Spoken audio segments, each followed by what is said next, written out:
lot of times they don't feel comfortable talking to us, and sometimes they need an outlet to actually speak to. So that's where this service that we have called Talk One-to-One actually comes into play, and it's a really great tool for us to use.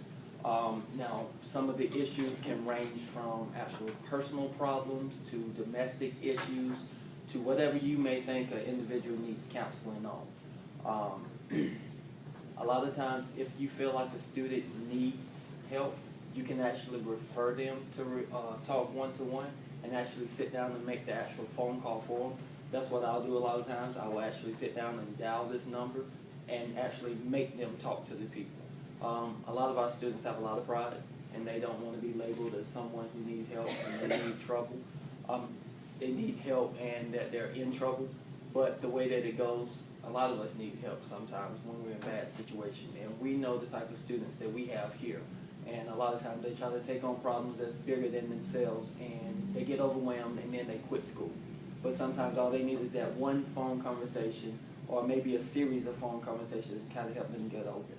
So I gave everyone a handout. This is kind of briefly goes over Talk One-to-One.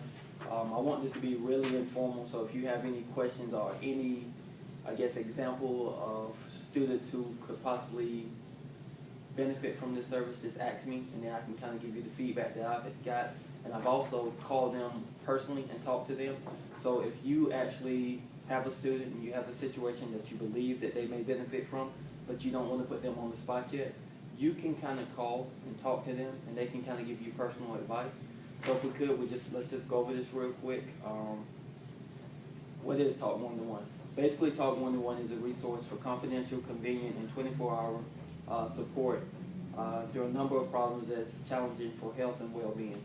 We believe no issue is too small, and you can call for a wide range of issues such as stress, anxiety, family problems, roommate issues, drug and alcohol abuse. Now, we have other programs here at the school that Talk One-to-One will actually refer them to, like Favor, one of the drug rehabilitation programs that we have here. We've actually had students of ours go through the Favor program successfully. But sometimes we don't actually know who to advise them to go through. And the great thing about this program is that it's free. They get 4 free sessions per whatever the issue may be. So if I'm having an issue at home, they give me 4 free sessions for that. If I'm having an issue at school, 4 free sessions for that. And it can be either over the phone or it can actually be in person. Let's see, what else? Questions that you guys may have. Where are they located if they did an individual session? If they do individual sessions, they're actually located all throughout. So the way that they're set up, we have students here in Greenville that need someone, they actually have counselors in Greenville that they can actually go speak to. It's actually, they have some system set up to where they know the professional counselors within each area. So if even our students that are in Spartanburg, Anderson, they can actually refer them to counselors at those different locations. So that's a great thing about this service as well. Sometimes our students, like you said, they don't want to admit that they have an issue. So how would you go about kind of bringing this up if we think that somebody could benefit from it without stepping on toes? The best way that I've witnessed, either through myself or through Kim, is just a natural relationship. Because a lot of times they're not going to say anything to you if they don't feel like they can trust you. And then sometimes if you feel like they can benefit from it and you don't want to, I guess, impede or make them feel some type of way, come to me. I don't mind at all. You know, sometimes I'll say stuff to them that, you know, maybe a tad bit risk, but at the same point in time, I'm trying to get to a point, and I don't want them to turn on you.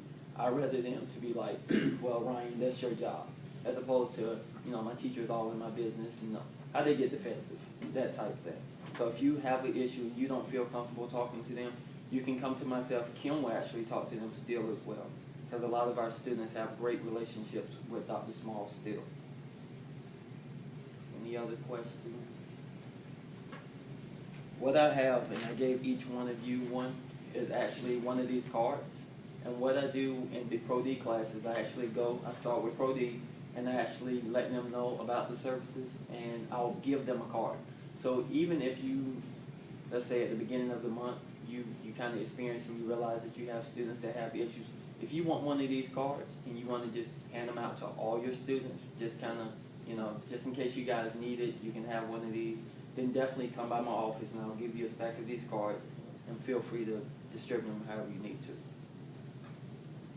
Do you know whether many of our students have taken advantage of this service? Not as many as need to.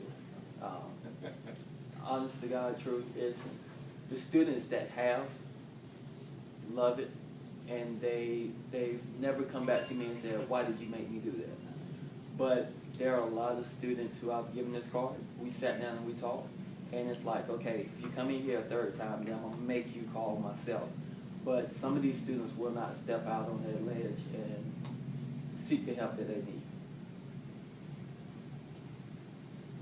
Yes, sir.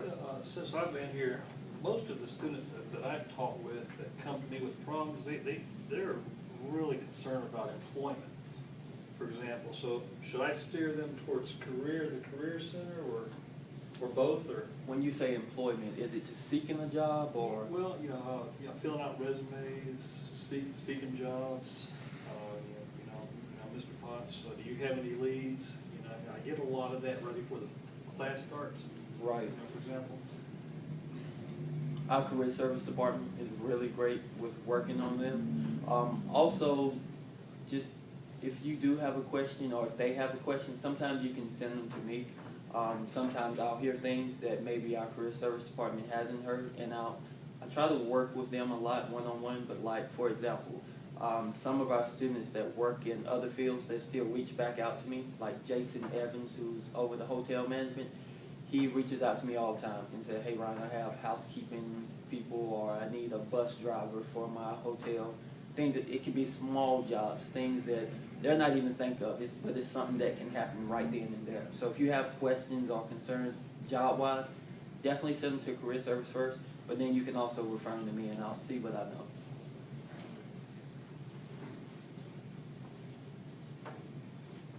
Anything else? Anybody? Sorry, this is very informal, but it's like it's no one topic that this covers. This covers a multitude of everything that we can possibly think of. And being who our students are, a lot of times they deal with a lot of different stress issues, and we see the results of it here at school, and we don't really understand what's going on, and sometimes they don't understand. Sometimes it can be something so deeply rooted inside of them to where it seems like, oh my gosh, this is the meanest person in the world, and they have all this anger built up. But a lot of times it stems from something that happened a while back, but they don't really know how to express it. They just lash out. And we've had several students here who basically I've seen do a 180, and it's funny how some students can be the meanest person in the world 5 months ago, and then when it's time for them to graduate, it's like, wow, look at you, you made a difference. And I never take credit whatsoever for them making that change. I always try to put the onus back on them, like, you did this. And then, they'll be like, well, Mr. Ryan, you helped. And I'm like, but it took your courage to actually step forward and do this. So encourage them. If you see them struggling or, having breakdowns and things, feel free to encourage them, to let them know that they can change. But it has to be their decision to change. Yes, sir. It does. It looks like that this service is mainly for emotional needs as opposed to what I'll call practical needs. So if you needed food for your family, or and you're not necessarily super stressed about it, but then on the other hand, you're from a practical standpoint just looking for some place to get some practical help. I mean, does this place refer them to? It can, because they have links to resources such as like food banks, because they deal with individuals of that nature. Also, like your places to where we have a lot of students who are homeless. They have resources to where they're with Goodwill.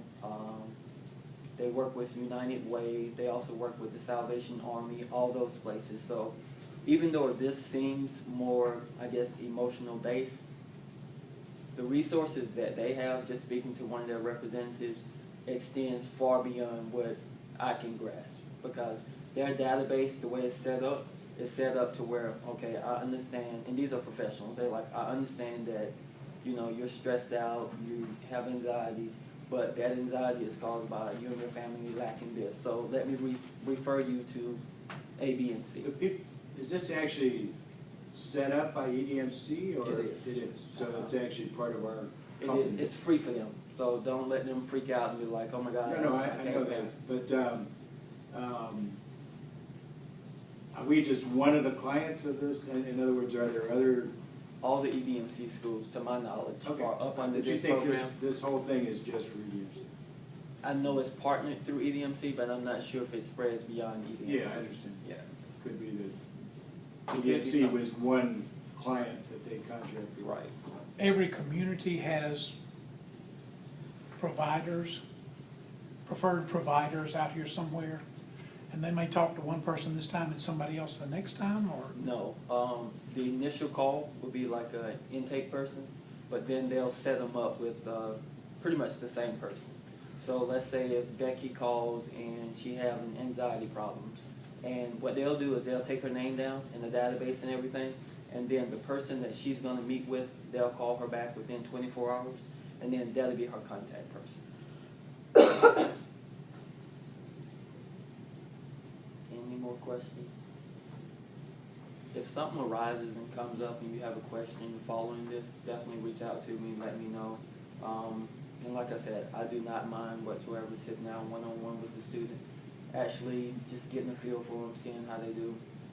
And I depend on you guys so much for the simple fact that with Kim being gone now and it's just me, like all 600 and something, it's so many students that I never even get to see on a daily basis. And if I don't hear from you guys, then a lot of times it'll go up under the rug and they get dropped from school. And then come to find out they had problems that we possibly could have helped give them resources to at least seek help, if nothing more.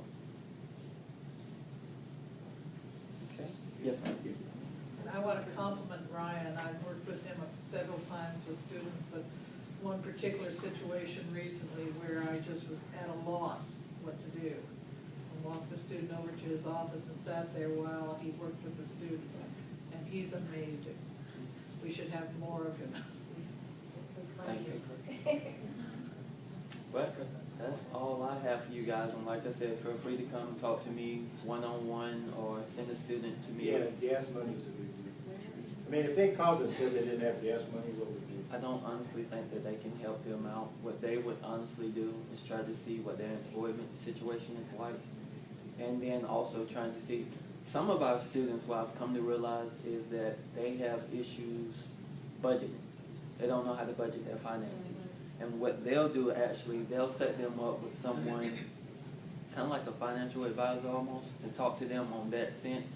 To be like, okay, how are you spending your money?